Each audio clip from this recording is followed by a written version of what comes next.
Iowa City is a unique community. This uniqueness is shaped by the people who contribute their ideas, their energy, and their time to the life of Iowa City and the university. Welcome to a series of biographical interviews of special women and men who have impacted on this community. Their contributions have been valuable, their lives creative and full. What brought them here? Who influenced them? What contributions are they the most pleased about? These and other questions will be explored on this series of interviews entitled, Tell Me Your Story.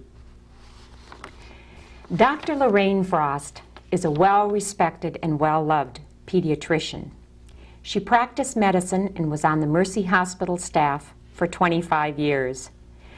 Dr. Frost cared deeply for her young patients, making house calls, requesting parents to call her in the middle of the night if their child's condition worsened, and oftentimes working night and day caring for the well-being of youngsters in this community. When she retired, a friend said so many people wanted to honor her that they had to have the reception in City Park. And the accolades keep coming. I spoke to innumerable parents whose children were patients of Dr. Frost, and they all shared a heartwarming story about her and her abilities. They wanted me to know how special she is to them and their now grown children. Not only did she devote herself to her busy practice, but she volunteered and contributed to the Board of Youth Homes, Head Start, United Way, the Prusel School of Music, First Presbyterian Church, Community Coordinated Child Care, Elderly Services, and the Visiting Nurse Association, among others.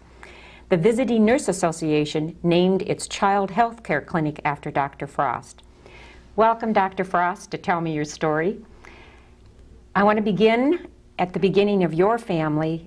You come from a long line of physicians. Your great-grandfather, your father, your brother have all been physicians. Did you always want to be a doctor? I just took it for granted I was going to be a doctor. It wasn't an expression of I want to. It was just, that was the only thing I thought of. And that's the way it was from the beginning.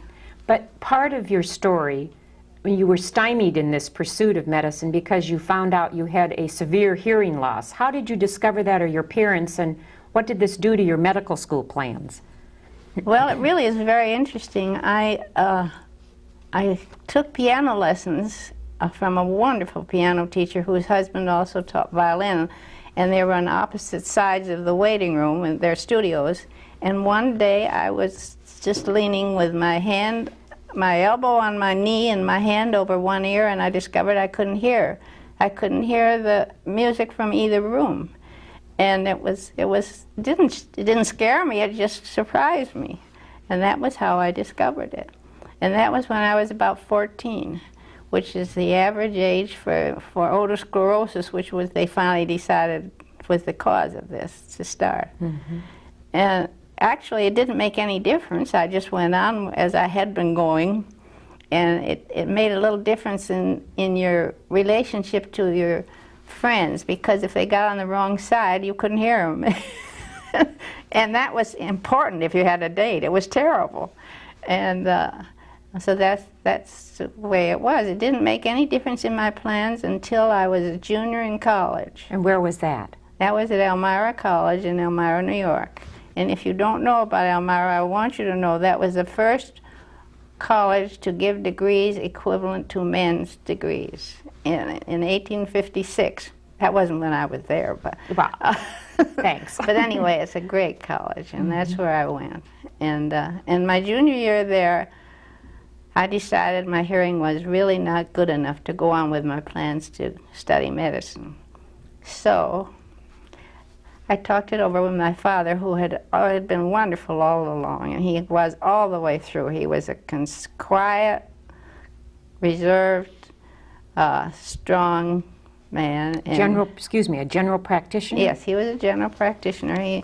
He started in 1892. In Buffalo? Yes, and he had 2 children at that time, and he still went to medical school and went and did wireless at night to support his family.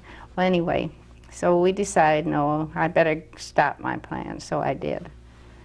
And I had another year left at Elmira, and I had to decide on something else. In fact, I had to even pick what had been my major if I didn't go on in science. And you'll be interested, the two things that I had the most hours in were sociology and religion, because they had such good professors in each one. But by the end of my senior year, I decided I had to make some plans. So you chose? So I followed what two of my good longtime classmates were doing, and that was going to Wellesley College for their graduate course in physical education, because I'd always been interested in sports and such. So that's what I did. You got a degree at Wellesley. Yeah, and it was Ruth Elliott, who was head of the Department of Physical Education, was willing to take a gamble, I guess, because see, I wasn't hearing very well. And here I was asking if I could take a graduate course. And she suggested I get a hearing aid, and I said, I'll get that when I'm old and can't walk anymore. But you did get a hearing aid. Well, now I'd have to tell you why. Okay. Then I discovered that physical therapy was related to physical education. In my mind, it was related to medicine. So I decided I'd get interested in physical therapy. And I wanted to take the summer course, which is all you needed back then, and that was 1928. And so I went right from her office downtown in Boston and bought a hearing aid. That shows you what motivation can do. And this was before you left to do your physical therapy at? Well, it was when I was going to do it that summer, but I knew I needed to hear people better than my friends. And I'd be at Harvard Medical School, Boston Children's Hospital, and I needed to hear better than I had heard. And this hearing aid was quite cumbersome? I wish I had a picture of the hearing aid you had back then. Well, it looked like I had a picture of my grandmother with one on, and I was going to bring it, but I couldn't find it. A great big receiver here that you wore. You wanted to have it out so no clothes would be in front of it, and a great big earpiece up here, and I hated it. I just hated it, but it was the only thing. So you just did it, and people knew you couldn't hear because they could see this. So that was good. That was good. And so you got this degree at Harvard in physical therapy. And I did a little extra in my second year there, which was my second year at Wellesley, which was my first year in physical therapy. Two orthopedists, good orthopedists in Boston, each year offered a fellowship, which was worth $1,000, and they gave that to me, and so that helped me my second year. And I found it so fascinating when we were talking earlier that you taught at Iowa in the, was it in the 30s? Mm-hmm. In physical therapy and in PE. Yeah. You see, the head of the department at Iowa had graduated from Wellesley, too. And she needed somebody, she thought, who had had both physical therapy and physical education. She was ahead of her times, really. And so she contacted the head of the department at Wellesley, who recommended me, and I didn't really want to come. I refused her first offer, and she came back with $300 more on the second. And anyway, I said, okay, I'll do it for a year, but I'm sure I won't want to go on. And you know, I came out here, and within 6 months was in love with Iowa, as Iowa and the Iowans, and I stayed 13 years. And you taught, I taught all that time. And you loved, your favorite sport was? Field hockey. Field hockey. You can't believe it now when I stumble along. I really was a fast field hockey player. When did you decide about going back to your initial pursuit of medical school? I know there was an important operation that was discovered. In 1940, Dr. Julius Lempert in New York City did the first, what they called fenestration operation, which was for middle ear deafness. In this country, it had been done in the other countries. And I didn't choose to have him do it to start with, because it was still new and everything, and I wasn't too impressed with him as a person. But anyway, 2 years later, Dr. George Shambaugh, related to our Ben Shambaugh here, Of Shambaugh Auditorium. That's named after. was doing it in Chicago. And so I decided I'd contact him, which I did. And the reason I chose him to do it was he said to me, well, I'm willing to do it on your worst ear, but you're the worst one I've ever done, and I can't tell you for sure it will do any good. And he was so honest and so likable that I thought, well, I can trust my head to him. So I did. And he did 1 ear, and it helped. And so 6 months later at Christmas vacation, I was still teaching full time. Here at Iowa. Yeah. He did the other ear. And I said to my father after that, I still needed a hearing aid, but I was so much better. And I said, isn't it too bad I didn't find this earlier? And my father, the conservative, quiet person, said, why? And I said, well, I could have done medicine then. And he said, well, why can't you do it now? And that was the final thing, because I had no money. I hadn't anticipated needing to save, and I was only getting $1,800 a year. At Iowa? Yeah. So where did you go? I mean, how difficult was it for you, a woman, a little bit older than most of your classmates? Right. Where and did it was you apply? during the second, you see, that was 1942. So the war was on, and the government dictated who would go to medical school out of the armed services, so that most of the medical schools were, you know, already, their next quota was already taken. So I couldn't get in school at Iowa, where Dr. Dean McEwen was the dean then, and he didn't really approve of women in medicine, but he'd been awfully good to me, and he'd helped me all the way through. I had decided I wanted to take freshman medical anatomy, just because I wanted to know more anatomy, and I was teaching it to the majors. And so it was okay, but I had to do it on my own. And I spent night after night in the dissection laboratory there with cadavers all over, and a black big laboratory, and here I was. All alone? Yes. And he would come in now and then, see how I was getting along, and quiz me if necessary. It was wonderful. Well, anyway, so they had no room for me here, but he suggested, and Buffalo had no room for me, Michigan had no room for me. That's where my brother had graduated.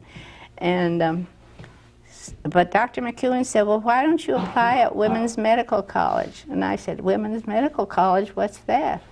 I had never heard of it. And he said, well, it's one of the best medical schools in the country, and it's in Philadelphia. So I applied, and to my astonishment and delight, they said, well, if you can get 2 more hours credit in physics and 2 more in chemistry, we can accept you, because I'd gone to school way back when you only got 6 hours credit and you had to have 8 to go in medical school. So I was lucky. I was still teaching here, and I went over to the physics department, and I wish I could remember the name of the head of the physics department. He said, well, if you'll read this book on radiology and pass an examination, I'll give you 2 hours credit. I was still teaching. So I hadn't had physics for 15 years or 20, I don't know. And so I was lucky, and so I did that. Then I had to have chemistry, 2 more, and so I resigned from my position at Iowa, and I went home to Buffalo, and took a course in, I think it was organic chemistry, out at the University of Buffalo, which was just for a one month course in the summer. You took 1 month and you covered everything, then you took a second month and you went back and did it all in depth. Well, I didn't need that second month, so I took the first month, and they accepted it at Women's Medical College. And so there you were. The next fall, when I had been sure I could never get in by then, I went to Philadelphia, and that was it. How did you hear? I know the lectures in medical school. I know you'd had the operation on both ear. And you know I still wore a hearing aid. And you still wore a hearing aid. I'm sure I'm the only person that's ever gone through women's medical college wearing a hearing aid all the way through. I forgot to tell you that they devised a bone conduction aid in this interval. So my ears were still free for a stethoscope, but I couldn't hear with a stethoscope. And they took a great gamble, and so did I, because the Mako hearing aid company had said, we'll have an amplified stethoscope very soon. And I believed them. So I entered medical school and I still knew I couldn't hear with a stethoscope. And my second year, when I needed to hear with a stethoscope, theirs came out. But you should have seen it. If this was a conspicuous hearing aid, the amplified stethoscope was like carrying a portable typewriter around. You had to carry a little suitcase that had all the battery and stuff in, and oh dear. But you know, being a little older and carrying this fancy stethoscope, I think many patients, it gave me sort of a status that nobody else had. It was They always wonderful. remembered you, I'm sure. Well, and it worked.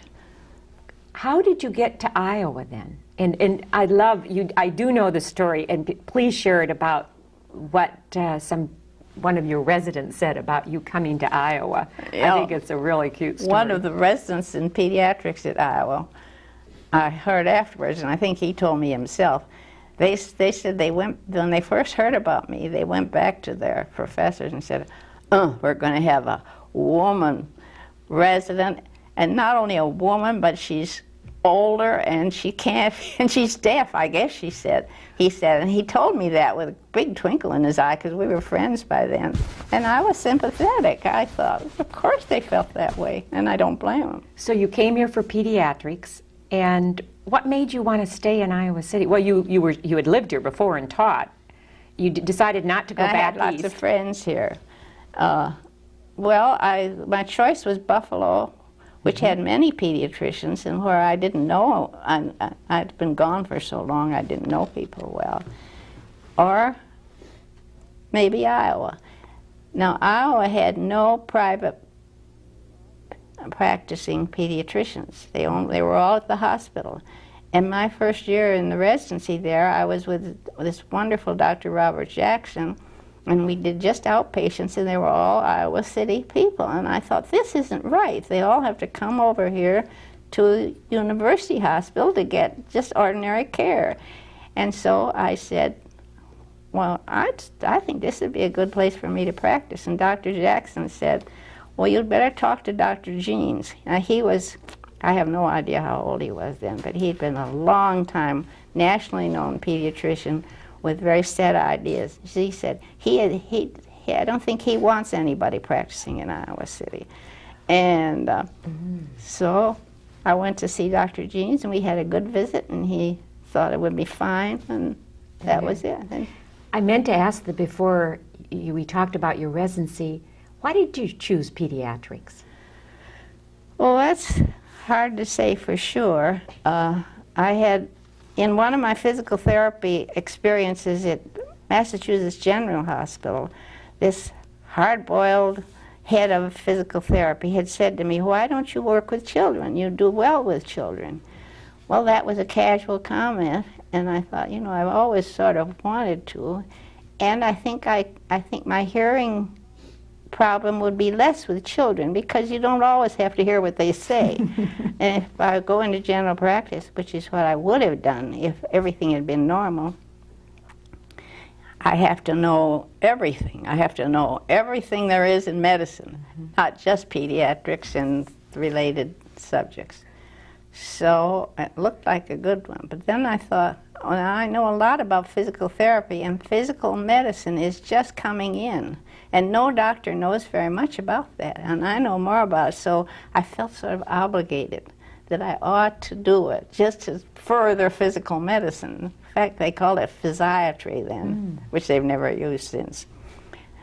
So I went to Mayo Clinic and visited the best person in physical therapy in the country, who was very important in getting all of it started, and the National Association, everything.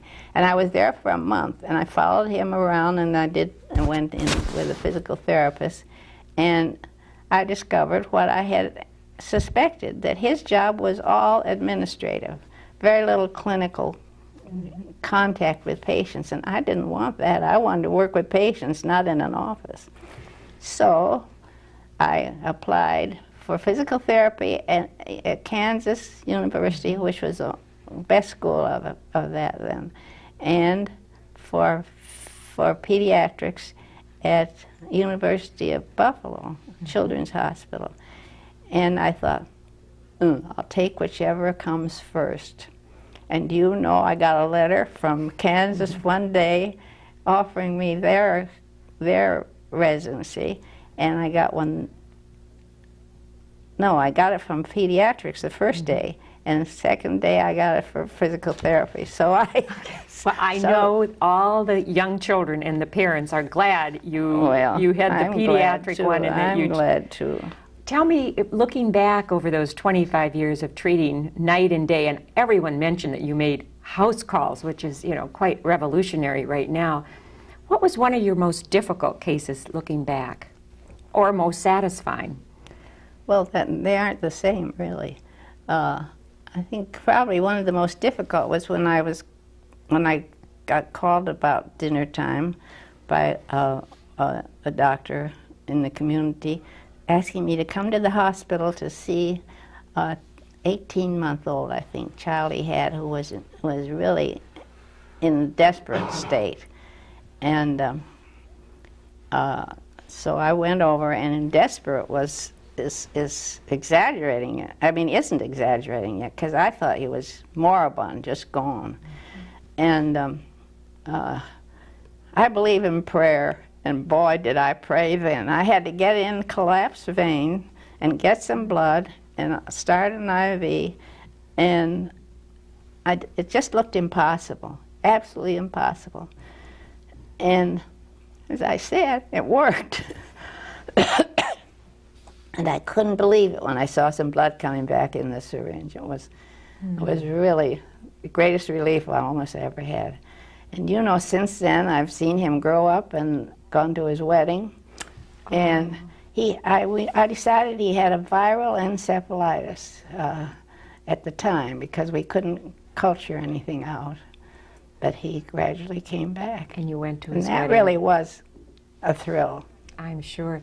When you retired, it was quite remarkable, this celebration that they gave you, and hundreds and hundreds and hundreds. I want people who didn't get to go, I want you to share your recollections about this wonderful party they gave you, Dr. Frost. They didn't plan it like that. When I first heard about it, it was to be a backyard picnic, and a couple of patients were giving it, and just a little thing. And the reason I knew about it was because they were afraid that was the weekend I was going to go away, and I wasn't to go away, so I didn't go. And then, because it sort of was growing, the planners postponed it until the end of the summer, when everybody would be back from vacation. And as I understand it, nobody was ever invited. It was just one of those word-of-mouth things, and I didn't know anything was going to be, special.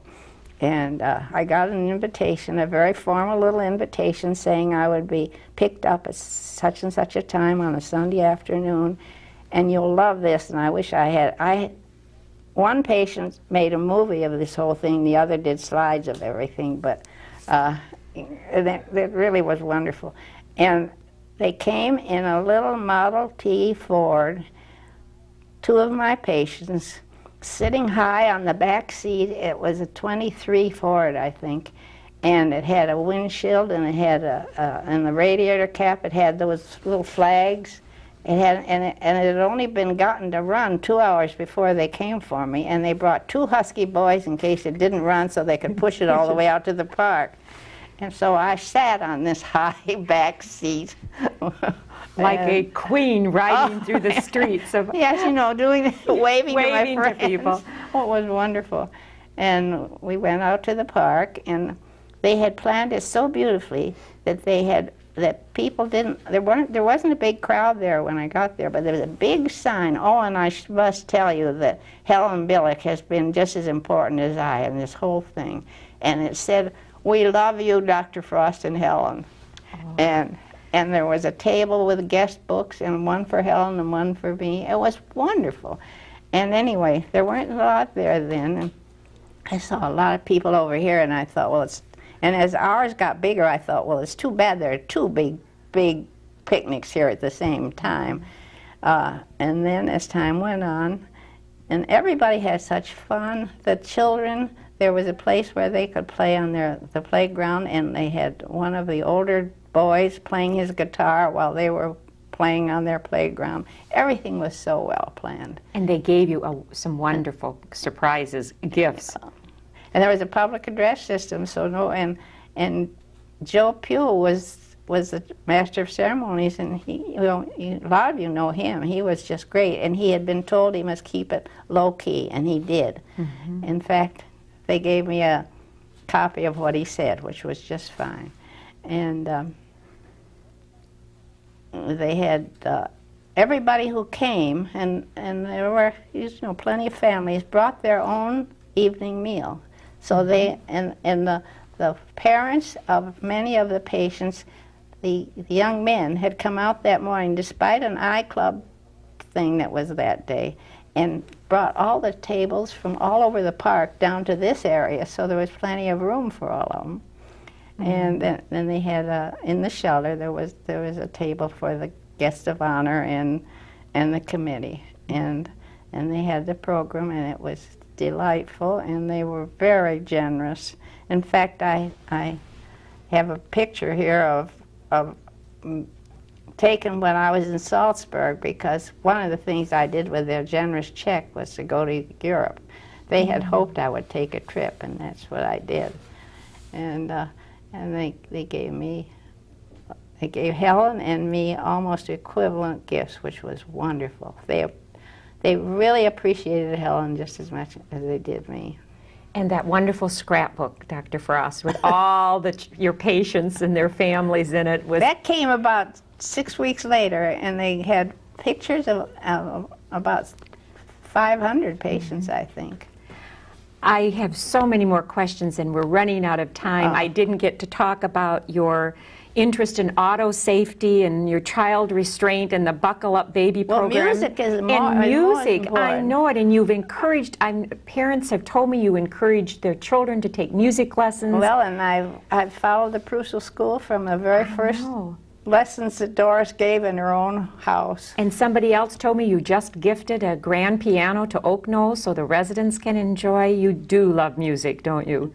I had a sister who was a concert pianist, and she practiced at home all the time. So you have had so many wonderful stories and such a full life that I'm so appreciative you shared some of it today. Well, you're good to even think about that.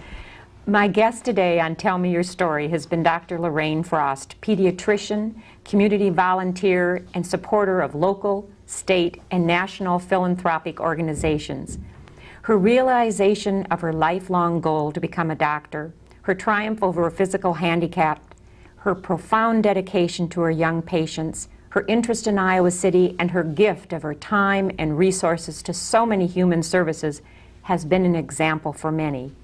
She has indeed enriched our community and the people who live here, and we thank her. And